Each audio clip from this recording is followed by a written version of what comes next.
Pagbasa mula sa aklat ni Propeta Isaías. Sa araw na iyon sa bundok ng Siyon, aanyayahan ng Panginoon ang lahat ng bansa. Gagawa siya ng isang piging para sa lahat, na ang handay masasarap na pagkain at inumin.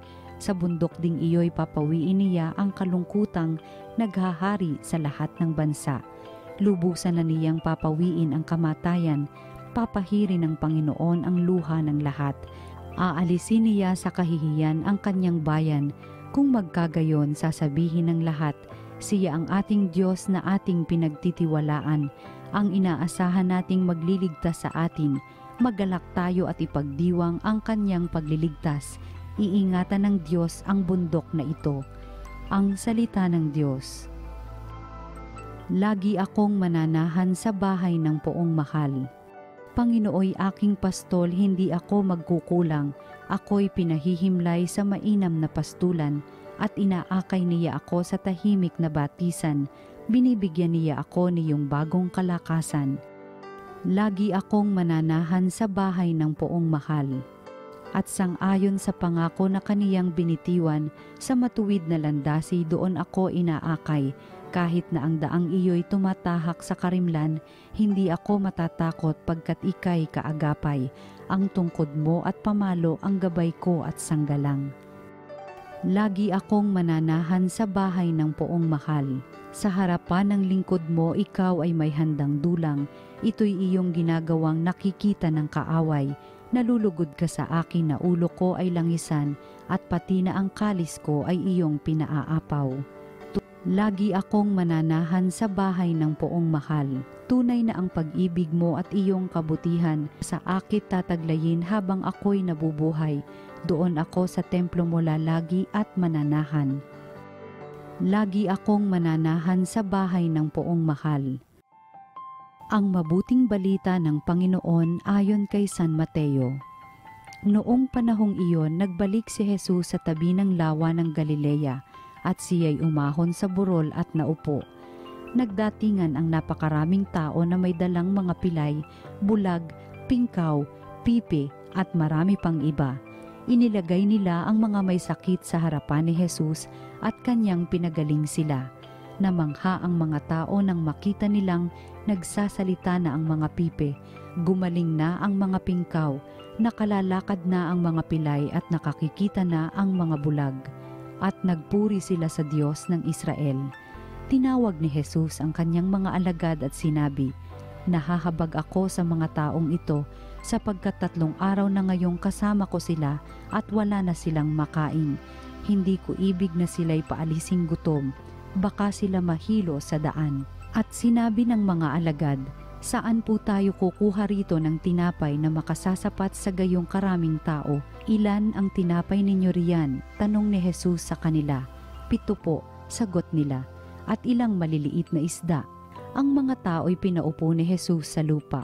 Kinuha niya ang 7 tinapay at ang mga isda at nagpasalamat sa Diyos. Pagkatapos, pinagpira-piraso niya ang mga iyon at ibinigay sa mga alagad para ipamahagi sa mga tao.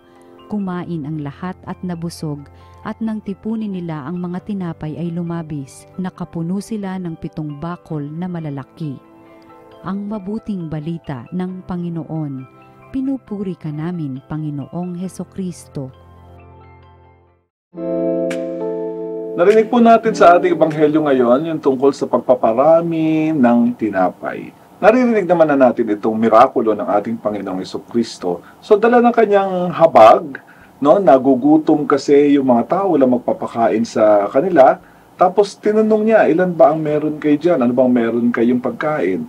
Kahit sabihin ng mga apostol, wala, kasi konti. Meron kaming 2 isda, 5 tinapay. Parating sinasabi ni Jesus, sapat na yan.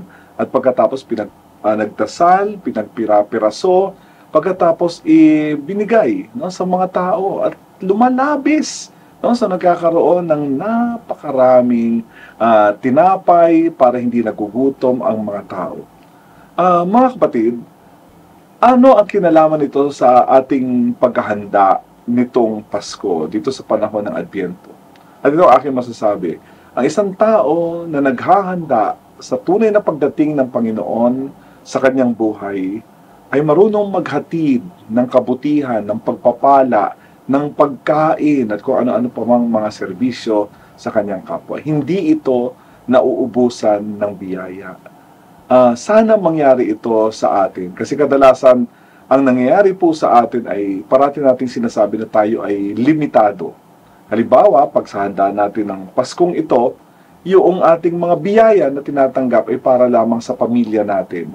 Kaya pinaghahandaan natin yung ating mga regalo, mga pagkain na masasagana, pero yung pagkain na yan ay para lang sa pamilya natin. Hindi tayo makapagbigay ng pagkain para sa mga taong naghihirap o yung buhay ng kawang-gawa ay medyo salat at kulang. Pero mga kapatid, kapag kilala po natin ang ating Panginoong Jesucristo at talagang siya ang pinaghahandaan natin nitong panahon ng Pasko, darating si Jesus sa ating buhay, tinuturuan niya tayo kung paano magiging marami yung mga biyaya na pwede nating ibigay sa ating kapwa at magbigay tayo ng parangal sa Kanya. Una, yung pagdating ng Panginoong Jesucristo, ang ating tunay na hangarin o kaya asamin, ang tunay na presensya ni Kristo. At sino nga ba naman si Kristo sa atin? Ubod ng kabutihan, no? Ang ipinapangalan. Sana kung ganun din ang puso natin, katulad ng puso at isip ng Panginoong Jesucristo, magiging susi tayo. Gagamitin niya tayo bilang kanyang mga instrumento. Kaya ang ginagawa po ng tunay na Pasko, habang hinahangad natin si Kristo, ay hinuhubog niya ang ating buong katauhan para nagiging kamukha natin si Kristo. Ang tawag dyan ay alter Christus. Tapos, ikalawa, sa mga Kristiyano, at kung sila na po ay marami, halimbawa isang buong komunidad, pansinin niyo po ang kultura ng Kristiyanong komunidad na iyon. Hindi man marami ang kanilang binibigay, pero hindi naman sila nagtitipid sa pagbibigay nila sa kanilang kapwa. Merong nagbibigay na marami, may nagbibigay ng kakaunti, pero yung komunidad na iyon ay merong kultura ng pagbibigayan at pagdadamayan. Ang tanong ko po sa inyo, mauubusan ba sila ng biyaya? Hindi. Sapagkat yung binigyan, yung nakatanggap, ay maluwag din sa kanya ang pagbibigay. At kahit ito ay naghihirap, magkakaroon pa rin sa kanyang puso ng puwang upang siya po ay makapag-alay din. Sa kanyang mga kapatid, yun dun sa naghihirap o kaya sa iba rin bilang ganti sa kabutihang loob. Kaya nga yung pagbibigay ay sinusuklian din ng pagbibigay. At yung buong komunidad ay hindi nauubusan. Nakikita po ba natin ang misteryo ng pagpaparami ng tinapay? Ito'y nagaganap sa isang tunay na simbahang Kristiyano na ang mga tao ay marunong magbigay. Kasi kung sino ang nagbibigay, siya rin ay nakatatanggap ng abot-abot na kaloob. At yun ay hindi niya naman tinatago sa kanyang sarili. Binibigay rin niya sa iba. Kaya masaganang masagana sa pagpapala ang mga tao. Yun ang ibig sabihin ng tunay na Pasko. Mga kapatid, pag dumating itong Pasko, wag nawa tayong masilayan na para tayong mga naubusan ng biyaya, na punong-puno pa rin tayo sa mga problema at kawalan ng biyaya. Pagdasal natin na maging mapagbigay tayo sa ating kapwa. At yung community natin, sana mahubog ang lahat ng mga Kristiyano sapagkat ang pinakasusi ng mga biyaya ay nasa pagbibigay o nasa pag-aalay o pagkakaloob ng isang tao sa kanyang kapwa. Kaya magdasal na po tayo. Panginoon, dumarating na po ang Pasko. Ihanda niyo na po ang puso namin at isipan upang kayo lubos na tanggapin at maging instrumento nawa kami upang may alay namin anuman ang meron kami. Time, talent at treasure, may handog namin ito sa inyo at magamit natin ito sa mabubuting gawa.